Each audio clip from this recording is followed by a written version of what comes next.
and welcome to Side Character Quest. This is, as per usual, your DM and host, Ty! And with me today, again, for the 5th time, I believe? Maybe? It might have been the 5th time. I believe so. Let's see if I can match your energy. Elian! Well, and joining us also is you, the listener. Hello, listener. I really appreciate you guys being here and joining in. And from the bottom of my heart, wow, oh, wowzers. I believe we're probably somewhere around 60 or 70 episodes at this point, which is insane, truly insane, just pure insanity. But anyway, I think I'm at a point right now. I don't know about you, Elian. I don't know how you're feeling. I'm at a point right now that I want to start talking about game shit.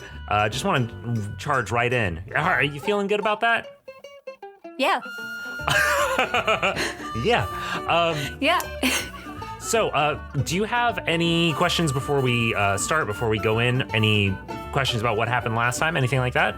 Let's see. Met a goblin. Was annoyed by a goblin. Fed some other goblins. Talked at Hilda. Talked with Father Crayon. Mostly was talked at by Father Crayon. And got ready for a trip. Excellent. When you were talking with Father Crayon, he provided you with a bunch of supplies. Those included a map, a saddle. I think you've said in the past that you tend to ride bareback, so whether or not you use that saddle, who knows? But he also provided you with, explorer's pack worth of supplies. So any D&D folks out there, that is what they have at their disposal now. It means I have rope and torches. Rope and rations. Exciting. I think all packs include rations. It just depends on how many rations. That's fair. So how about we go ahead and start our travel south. Do, do, do, do, do, do, do, do, do.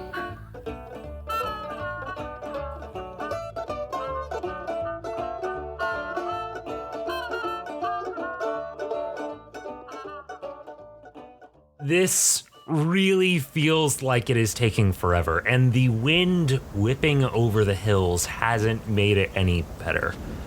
Veritas, your mule, steed, their hooves are coated in this red-orange clay, just like your boots are, just like the hem of your robes are, but you have been pushing forward very steadily. How does Deirdre feel, and how does it feel like traveling solo for the first time? And just in general, how does Deirdre feel right now? Probably a little bit worried about all the stuff that might not get done or might happen while she's gone, but mostly just filled with determination. Gotcha.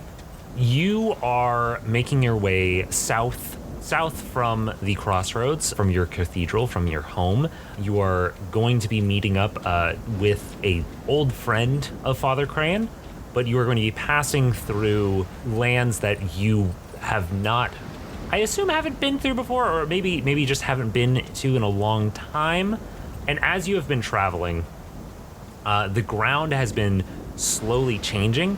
The land that surrounds your cathedral is, like I said, this red clay, these rolling hills. There's not a lot of plant growth, plant life, that sort of thing. But as you have been traveling, the ground has slowly been changing consistency to something more sandy. The rolling hills have been flattening out, and off in the distance, you have seen, you're seeing these scattered, like wooden knees, reaching up into the sky among these sparse grasses, which tells you that you are at the edge of the soft grounds. You have been traveling pretty much all day, and you could potentially push forward, but it is starting to get night. It's starting to get night. It's starting to get late. It's starting to get a little dark. Do you want to settle in for the night, or do you want to push forward at this point? Does she see a good place to stop? Maybe near a source of water, or I think roll me a survival. I feel like that's the appropriate thing. Sounds right. Ooh. That's only a 6. Shit. So as you are making your way towards the soft grounds, I'm not sure what has been distracting you, but something has made you on edge. And by the time it has gotten dark and you have decided that, like, oh, okay, I need to settle in for the night, it is a little too late to find a good spot to rest. So there's not really. You can tell that, like, you'd basically just be taking up residence just on some flat, hard ground. There's it's a field, so, like, presumably if anything was approaching, while you or Veritas were both awake, like, you would see it approaching. So there's that. But yeah, it's nothing great. Nothing, no hidey holes, no water source beyond the swamp that's maybe a football field away. I'm gonna try to figure out how long Guardian the Faith lasts. Do it. I like that image in my mind. If it will work, I want it to work. Also, you're gonna be taking a long rest, so you get to right back. 8 hours. What the fuck? Wait, what is Guardian of Faith? I think I misunderstood what it was. A large spectral guardian appears and hovers for the duration in an unoccupied space of your choice that you can see within range. The guardian occupies that space and is indistinct except for a gleaming sword and shield emblazoned with the symbol of your deity. Any creature hostile to you that moves to a space within 10 feet of the Guardian for the first time on a turn must succeed on a Dex saving throw. The creature takes 20 radiant damage on a failed or half on a success. The Guardian vanishes when it has dealt a total of 60 damage. That is insane. I love it, and am about to I just want to look up what exactly its stats are.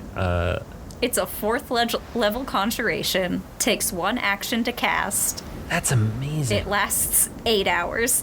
It's a 4th level spell, Ty. That's amazing. Wow. Okay. So what does this look like exactly? Like, so it is visible. It is glowing. Tell me what it looks like beyond just it is a creature with a sword and shield of your deity. I feel like it, you can't see, like, the only distinct parts of it that you can see are the sword, shield, and, like, vestments. Cool. And then everything else is basically just, light. So it's this vague thing. Do you have to wear, like, a sleep mask or something? No, I could... to deal with how bright it is? I mean, she's probably used to sleeping in light areas. She's probably had to, travel at night for some missions and sleep during the day. Do you think this is a thing that you and Father, like, do a lot, where you, rather than having one of you stand guard, you cast the spell to, like, watch yourselves as you're traveling? Probably, but okay. She's also she's trained on taking watches. Yeah. So, like, they'd probably have that as a backup. Gotcha. And then once Father was like, yeah, kid, we're fine. You know how to take a watch if you need to. You're not gonna, like, fall asleep in the middle of your watch. You're good. We can just Guardian of Faith it up. All right, I love that. So you, do you basically just, like, roll out a bedroll next to Veritas and just take a nap next to this Guardian of Faith? Yep. I take a good long rest, which luckily replenishes the spell that I just used to cast the Guardian of Faith. All right. So I'm going to roll something real quick with these nifty glow-in-the-dark mini dice from our friends over at Unnatural 20s. We're kind enough to send them my way. I'm very much enjoying them. They arrived literally like an hour and a half before we started recording. Nice. So that was great. All right, 1 second. Okay, so during the night, maybe 4 in the morning, something like that. So I imagine you probably wake up pretty early in the day, but not quite that early. So you've gotten a lot of your rest. You hear, actually no, just roll me a perception check. Will do. Why am I rolling so poorly? That's an 11. Okay, that is plenty. So basically, I was just trying to see whether when you like wake up, you were aware enough to look around. And I feel like that like 10 is enough because you're in a big open space. So if anything was approaching, you'd be able to see it. And as you sort of like stir a little bit, you look around, and the space around you is lit by the celestial guardian that you have next to you. And looking off in the distance in the morning light, or the light cast by this guardian of faith, you see a small figure darting away from your camp, just sort of turning and scuffling away. They're sort of low to the ground, as if they were trying not to be seen or heard, and they're on the other side of Veritas from you. So it looked like they were maybe trying to sneak up on you unawares. Does it look like it had been attacked? The Veritas or the... Oh, No. You mean like by the Guardian? Yeah. I would say you don't see any sign that it was, no. Does it look like it had gotten within 10 feet of me? You feel like if that had happened, there would have been more sound of the Guardian reacting. Okay, well, she'd probably be like, did it just not get close enough, or is it not hostile? If that goblin stowed away, I swear. As you were thinking that, you look a little bit more closely, and you can recognize that this is the form of a goblin. Is it still moving away from me? Yes, but more slowly. And then as you're sort of watching, are you pretending to be asleep still, or are you No, I'm like... just sitting there. I think that you see it sort of like turn and look over its shoulder, and then as it sees that you're not like, that nothing is happening, it slows and then stops, and then turns and looks towards you, and then waves. She just sits there. Just like, she just woke up. Like, she's alert enough It's that she early. could fight. Yeah. She could fight. Mm-hmm. She's trained to, like, protect herself as soon as she awakes. Mm-hmm. She has not trained to be friendly to wandering goblins as That's soon fair. as she wakes up. As you're sort of watching, bleary-eyed, this guardian figure hovering behind you with the sword and shield, like facing towards this goblin. So it's just like Veritas, you sort of sitting up behind Veritas, and then this big glowing creature. I imagine it hums softly. Yes. It's kind of like a noise machine. It helps you really sleep. That just undercurrent of sound really just like is very soothing.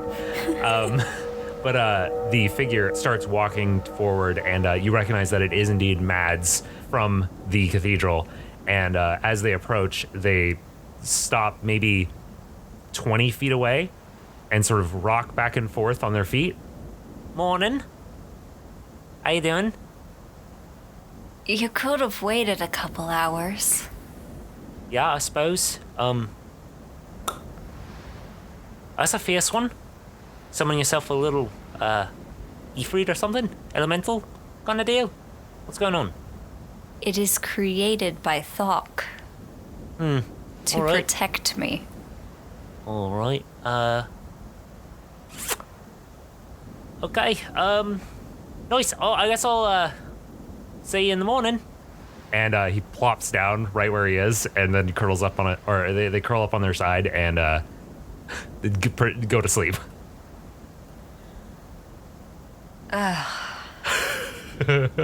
She lies down, but I don't think she falls back into a heavy sleep. Now she has to worry about this kid. A couple hours later, when do you think that you get up? Do you think you get up at your usual wake-up time? And if so, like, when do you usually get up? Probably sunrise. Probably sunrise, so maybe like 6 or 7, something like that. Yeah, depending on the season.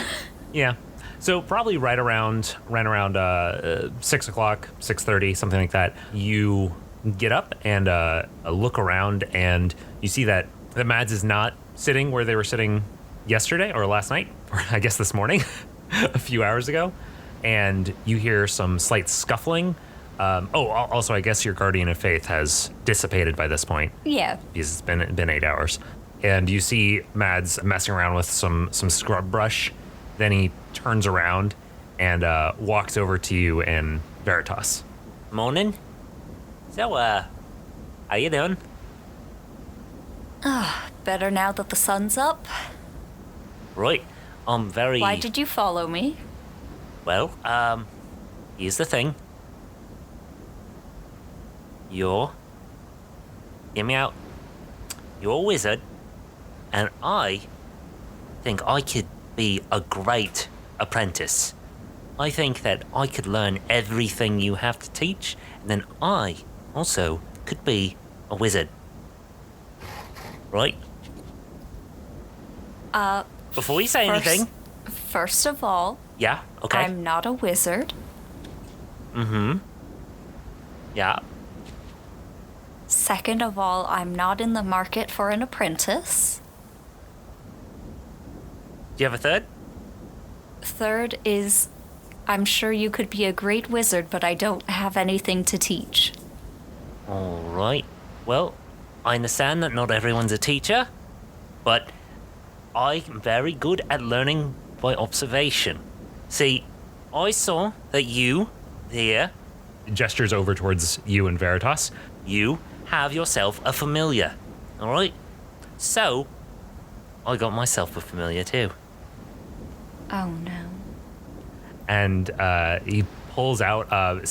This whole time, Is it a lizard? No, this whole time they've been sort of like holding something that's been like squirming a little bit under their jacket.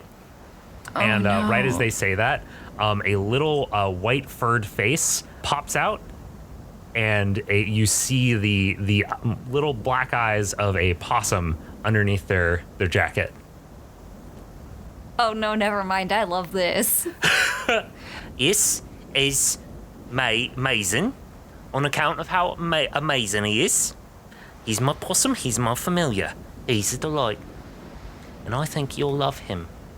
And I think that you and I will be a great team. Fun fact about Deirdre. Loves animals. Not fond of other people. Yeah? I see it in your eyes. You look very excited.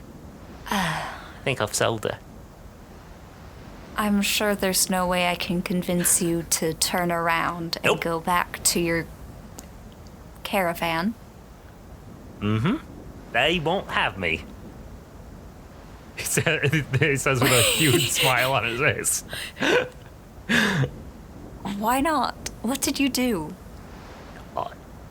Couldn't say. It just generally, apparently, not likable. Okay. If Deirdre were an anyway person, this is where her anyway would be, but instead she just turns and starts packing up her things. Love it.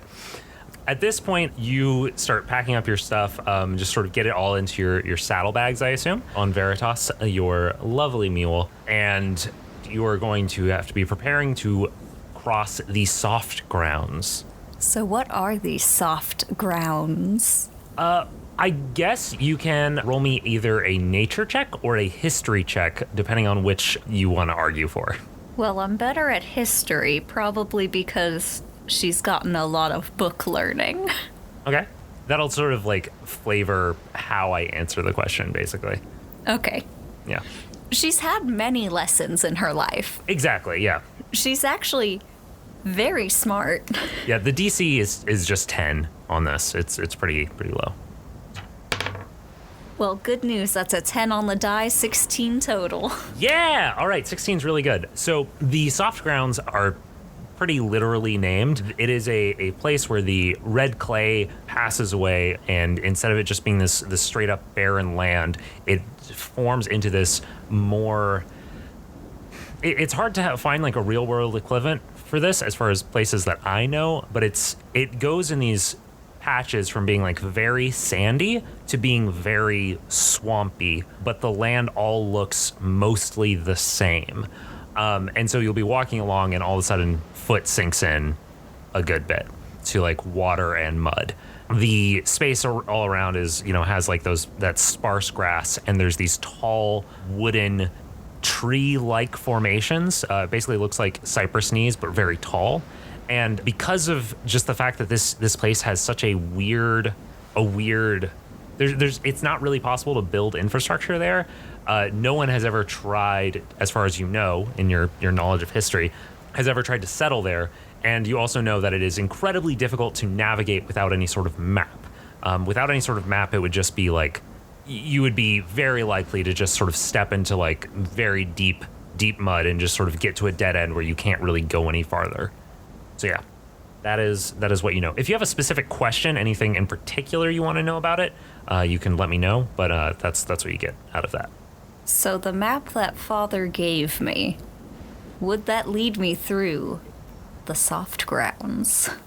Yeah, so you take out the sort of like map, the leather map case, pop off the cap, and review the map. And it's largely been pretty unnecessary up to this point. Like it was basically just head south towards this one spot, and then go through the soft grounds, and then on the other end, head south some more. There's not a lot of like detail up until you get to the soft grounds.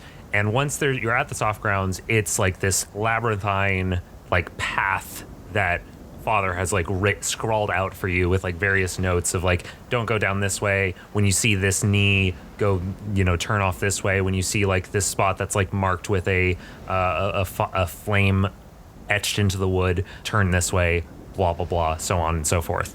And so that's all laid out for you in the map, but it's very complicated. And so what I'm going to ask you to do now is to roll me a survival check. You will have advantage because you have a map, but this will determine like how well you are able to make your way through this path. Oh boy, oh here we go. Well, one of those is a 12 and the other's a nat 20. Look, yeah! Oh man, that's excellent.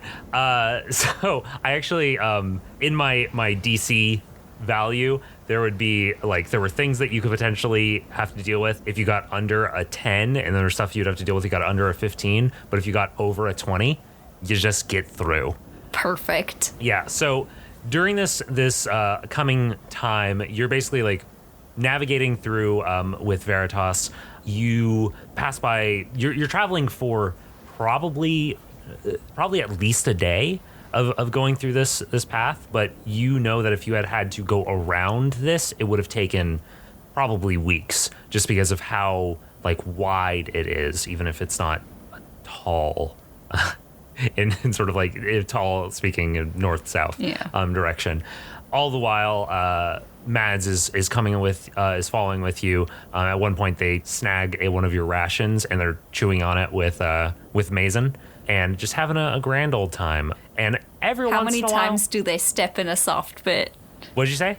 How many times do they step in a soft bit? A number of times, and you always like have to grab their shoulder and pull them out because they like start walking ahead of you. At a certain point, I just have them sit on Veritas. Delightful.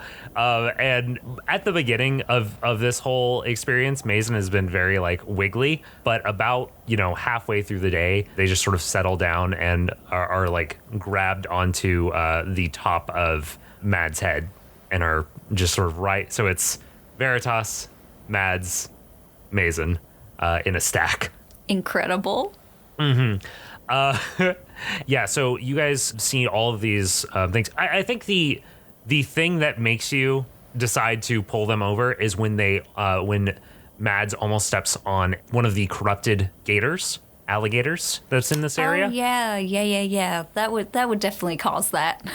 Yeah, and when you feel like this sort of wave of cold right as Mads is like stepping out ahead of you, and their foot starts to go down on a soft spot where there's some water, just a thin layer of water, and you see directly in front of them this sort of soft blue glow underneath the surface of the water, and you grab them, pull them back right as this alligator bursts out of the water, and you just feel this icy chill flow out from its open mouth as they snap down where Mads had just been, and then it turns and skitters away into the low marsh. But after that, when you put Mads on top of Veritas, the trip goes pretty smoothly, and eventually you guys end up on the other side of the soft grounds.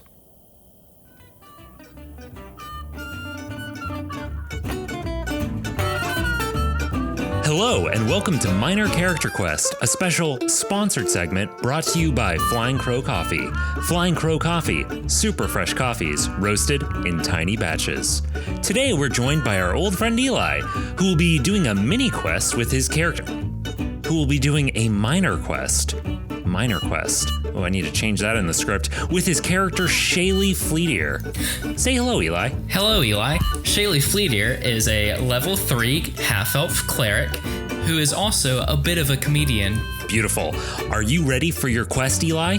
Fuck yeah. Hell yeah. We find Shaylee in a crowded, bustling inn. There are 3 dragonborn in full armor playing darts in the corner. There is a man cloaked in shadows drinking a pint of ale. And you have just spotted your waiter spit in your drink. What do you do? How far away is the waiter? The waiter is about 3 feet away from you. I use my channel divinity, invoke duplicity, and create a double of myself behind the waiter and have it say, "Excuse me, friend, that's not super nice." Roll me an intimidation check. We're looking for a 12. That's an 18. That's an 18. This waiter just drops the drink, cries out, and runs from this inn, never to return. Congratulations on surviving your minor character quest. Well, that was fun. Thanks again to Flying Crow Coffee. Make sure to use the discount code SEQ10 at checkout to let them know we sent you, and to get 10% off a single order, or off your first subscription order. Find them at flyingcrowcoffee.com. Back to the show.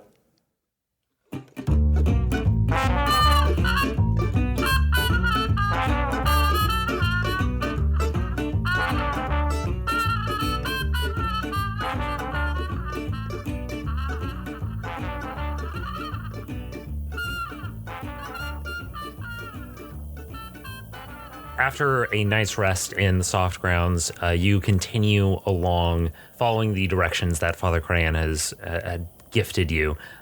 Gifted, that's the wrong word. But here we are. I said it, so it's permanent record now. And off in the distance, past the soft grounds end, you see a grassy plain that is just stretching out. And you also see several structures that, from this distance, you might have mistaken for natural hills, but Father's map shows that the one standing alone and directly ahead of you is the home of Sage Orion. Orion. As you get closer, as you finally leave behind the sandy marsh of the soft grounds and make your way into the grassy plains, the hill that is directly in front of you resolves itself in your vision, and you recognize that it is a large castle or maybe a fort, a large stone structure. You can see that there's a wall surrounding it, maybe 2 stories tall, and you can see that there is an entrance to it that's a large arch with maybe a keystone at the top with a crest on it, and then a large metal portcullis blocking you out. What's going through? Is there anything going through Deirdre's head at this moment, or should I continue on with the thing? She looks at the map, looks at the thing, looks at the map, nods, continues walking. Nice. By the way, I'm trying to be better about when I do long bits of open narrative. I'm gonna ask you some questions to just sort of be like, all right, let's sort of see how Deirdre's reacting to this. And I'm just sitting here wow. and I will cut out the narrative. part where I ask you the question, and that way you're not worried about like interrupting the important narrative stuff. But Okay. you still have a chance, are able to like give input and whatever. So away to the right of that main entrance, you can see that the wall that's surrounding this fortress is broken, and there's these huge gouges taken out of it, as if a battle happened here a long time ago. What do you do at this point? I wonder why they didn't fix the wall. I mean, I don't know. Most stuff's broken though, right? I mean, I know your castle's in pretty good shape. You guys keep it nice and tidy, but I haven't seen anything in like... It's a church. What? It's, Your house? Yeah, it's a church. It's a cathedral. It's not a castle. Real talk, I think I was too deep in character because I did not even realize I called it a house. Did I call it a house the first time? You called it a castle, I think. Oh, castle. Okay. Oh, yep. Whatever you say. You're the wizard, not me. I'm a cleric. Yes, alright. Great.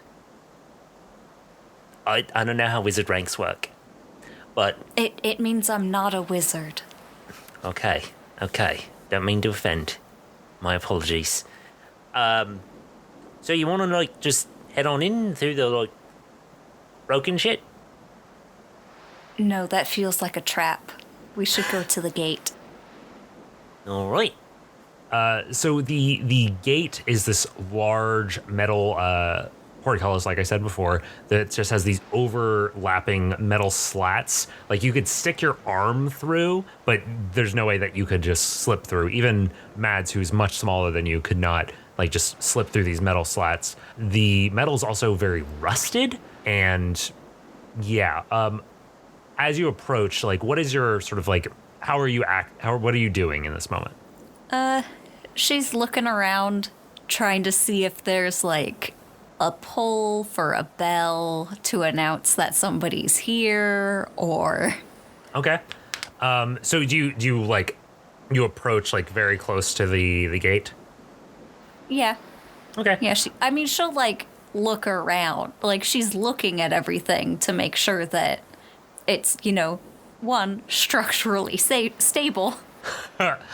So as you approach, roll me a perception check. So you're saying like structurally stable. So I'm just gonna say that.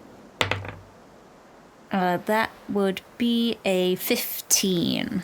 Okay. For a 15, looking at this gate, you can see that there is a chain. There's sort of like a gear work you can see sort of maybe 10 feet behind that looks like it could potentially still work, could potentially raise the gate. Looks pretty heavy, like maybe it was designed to be operated by two people, maybe two guards pulling on it at the same time to pull up this gate. You notice various like scratch marks around sort of the stone edge of the arch on ground level. And you also Inside or outside? Outside, on the outside, facing you. As you're approaching, you're maybe like 10 feet away from this gate. Okay. And then at the very top, that keystone piece of the arch, you see a crest that features it looks like a military crest maybe, or maybe a family crest, and it features a boar. Before you describe the crest, I was fully thinking of the Freemason crest. Nah, not that. Boar, also good. Boar, also very good. Boar, also very good. Very good, listener. Listener, boar. Listener. Wink. Wink. Wink. But, like, nothing gets triggered as she's walking up. She's not looking for traps. Yeah. But As you continue walking forward, when you're maybe the portcullis is sort of set back a little bit from the edge of the wall. So like if the wall ends, there's maybe 2 feet farther is the actual metal grate of the portcullis. And when you get to maybe 5 feet from the wall as you're stepping forward, a wall of fire bursts up in front of that space and just is sitting maybe eye level with you now, just out of nowhere. What's the name of the person that I'm looking for again? Sage Orion. Sage Orion? Father Crayon sent me? You do not get a response. You do not hear a response. Roll me a perception check. That will be... Why do I keep forgetting my perception? That'll be a non-natural 20. Oh, snap. Yeah, you recognize in this moment... A dirty 20. A dirty 20. An unnatural 20. Brought to you by Unnatural 20s. You notice that the fire that is maybe 5 feet in front of you is not giving off any heat. You can hear it, you can see it. It's flickering, it's lifelike, it's real, but there's no... Like, it's not as warm as it should be. She steps through it. And you step through the other side completely unharmed and are just face to face with this metal gate, which, as you step through this wall of fire, the metal gate appears far more broken. Whereas before it had looked rusted, but was more or less this perfect crisscross of metal slats, as you step through the gate, it reveals itself to be like just completely, like very largely corroded, with large sections of it bashed in as if by some sort of battering ram or explosion or something. Huge chunks of it have been taken out. Does it look big enough that Veritas would be able to fit through? Yeah, there is a segment on the right side that is like like it is a huge portion, maybe a 10-foot square, taken out. I kind of I go halfway through the fire so that I stick out a little bit the other side. Mm-hmm. I just go, Veritas, heal, and walk back through. I feel like this is going to be an animal handling, which is not a direction I expected this episode to go, but I mean, I can't see any other way. Does a 14 work, considering that me and my mule have a very good bond? Oh boy. I will say that a 14 will work with a firm hand. So like you're going to have to go over there and grab them and like walk them through, but they're not going to just like by voice commands walk through. They won't fight That's you, fine. But yeah.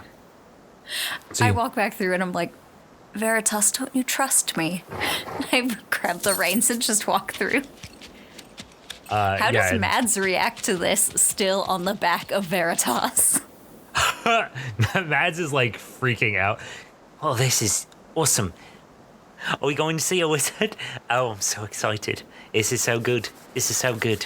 I'm not entirely sure who we're going to see, but Father sent me here for a reason. So we will continue.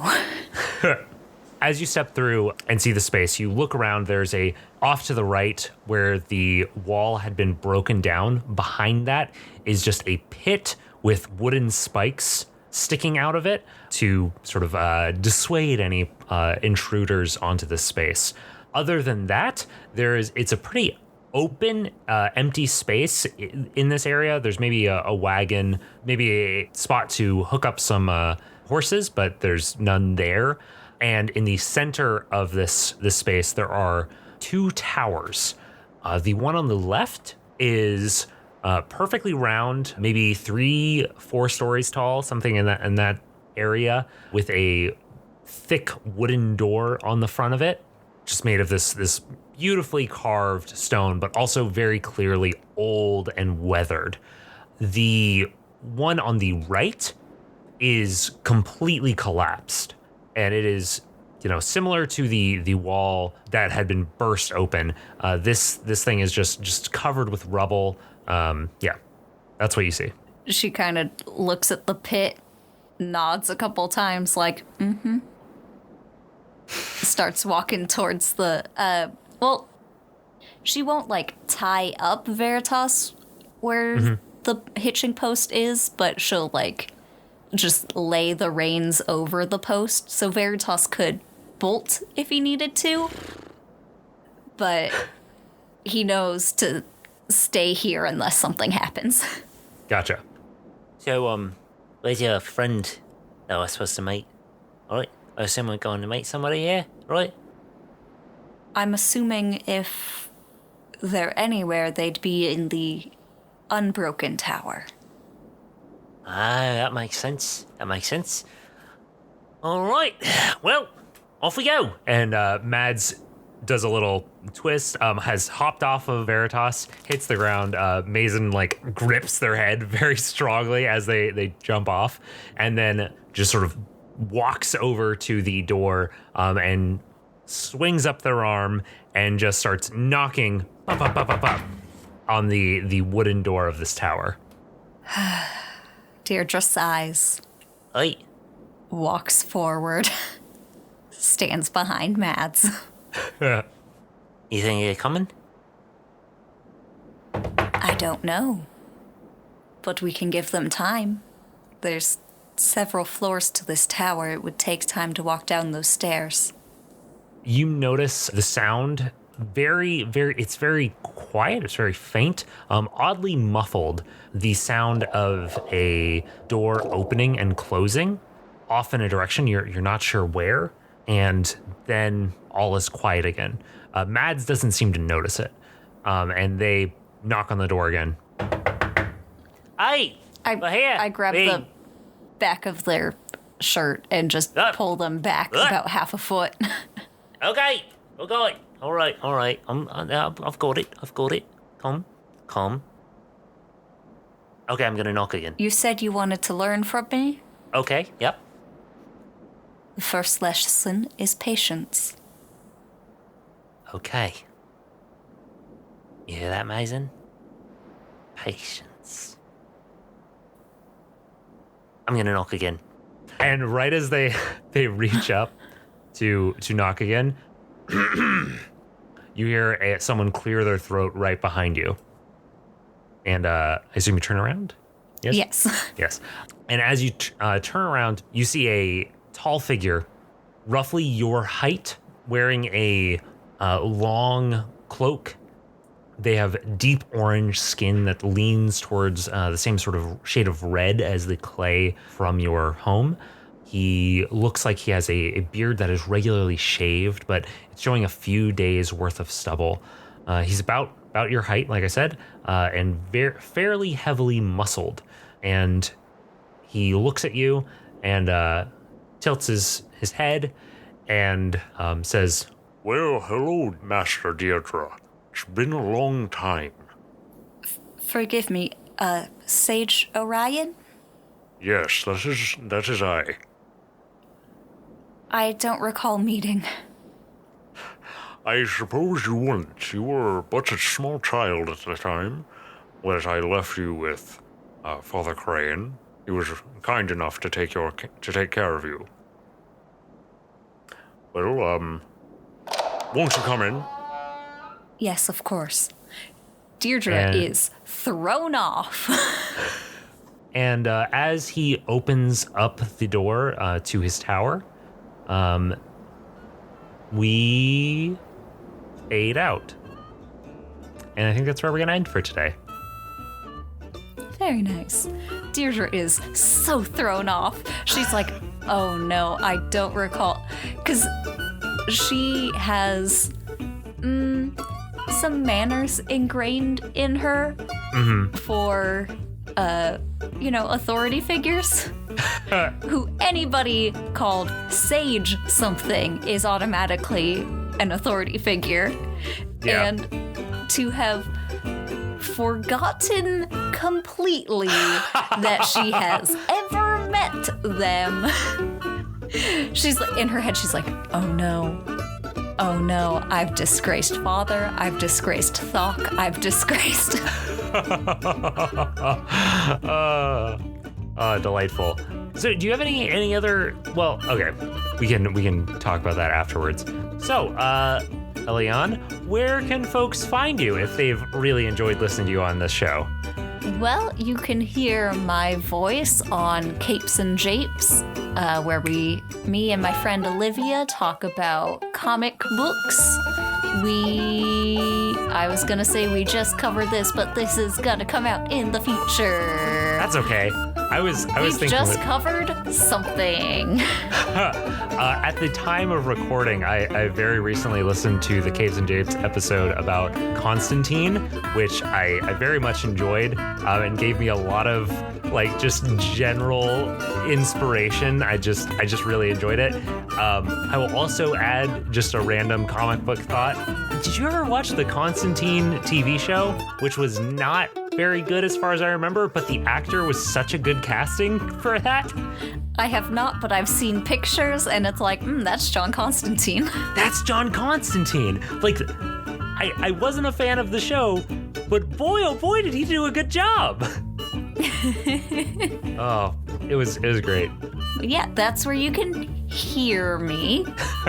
If you want to follow me on Twitter or Instagram, that's at Racetrack Conlin. Yes, it is a Newsies reference. Yes, that is two Newsies names squished together. Thank you very much. So Conlon is Conlon, correct? Correct. And Racetrack is how you spell racetrack. Racetrack is CATSDOGS, correct? That's how you spell racetrack? Cats, dogs? Cats, dogs. I'm probably going to cut that. That's the joy of being an editor. You can cut these stupid things that you say. Well, that's a blooper right there, if I do say so myself. Exactly. All right. Thank you, everyone, for listening. Once again, for joining us. Thanks for listening, everybody. Thank you. If you've enjoyed it, please, tell a friend about it. I swear to God, if you play D&D with people regularly and you haven't told them about this show so far, what are you doing? What are you doing? Why do you want to hurt me like that? But also, tell a friend, send a review on the iTunes or the whatever thing you listen on. And also check out shows on the Scavengers Network. Check out Capes and Japes. Check out your friend's podcast that they told you that they were doing and you keep putting off, but you think it's probably gonna be a fun time, but you keep putting it off because what if it's not, and then you have to tell them, and do you not tell them? Do you tell them, which is more rude? Who knows? Ah, goodness. My heart goes out to you. But if you don't tell your friends about this show, my heart won't go out to you at all. This is dumb. Anyway, with that, I think we're gonna pitter-patter on out of here. Dog noise, dog noise, dog noise. Okay, that was fun. I'm gonna stop recording. I am also gonna stop recording. Thanks to the Joy Drops for the use of Not Drunk as our intro and outro music. Find them at thejoydrops.com. You can find us at sidecharacterquest.com, at SCQ Podcast on Twitter, or by email at sidecharacterquest@gmail.com. The Scavengers Network. Creator-driven. Community-focused. Treasured content.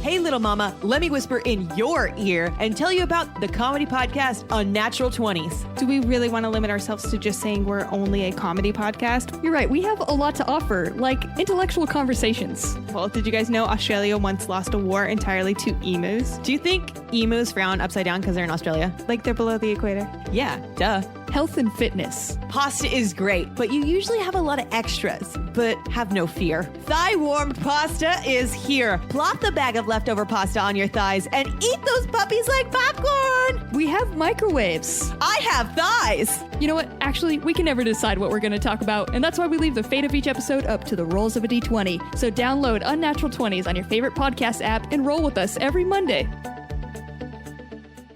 This is going to get cut and put in the bloopers. I am recording also now perfectly. recording. Oh, Jesus. Getting attacked. I've taken my mic stand out of the little connector. Okay. This is Mic a great time stand to start recording. removed. The stand has been removed. Okay. Ah, fuck. No. Where'd my little... Okay, good. I dropped one of my little mini dice. Oh no. I don't want to lose this. I just got them, but I got it. The child. Pobrecito. By the way, can you hear my chair creaking? Not personally. Okay, good. That doesn't mean it's not getting picked up by the microphone. I'm gonna change chairs real quick. I'm just paranoid. It would really suck. I hate this chair. It hurts and it's loud. Ty has left my city now.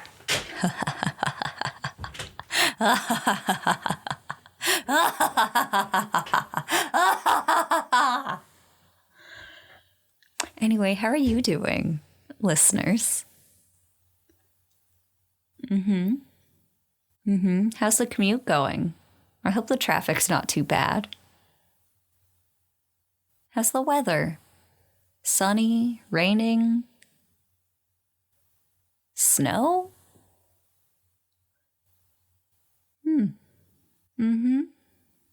Yeah. Well, I hope your commute goes well. It sounds like Ty might be coming back. Oh. False alarm. Read any good books lately? Audiobooks count. Oh. Really? Huh. No, I've heard that one was good, but I didn't know a lot about it. Is it more prose or I'm also going like to close the store. Fancy, poetry, anything? Well, of course it's something. It's a book. Oh? Is Ty coming back? Don't tell him that we were talking about books. Scoot this over. Take these over here. Oh, who's that? Hi. Hello, there's two of them. Y'all. Really? Oh, very... Both rude and polite. No barking, but they did pop in. I love it. A couple dogs just walked in. It was very good. They are this sort of expansive. I see the dogs just like the frame rate is so bad on this video that I just see like a flash of dog form in the doorway and then it's just like gone. It's very good. Yeah, I heard flap flap of the dog door and then and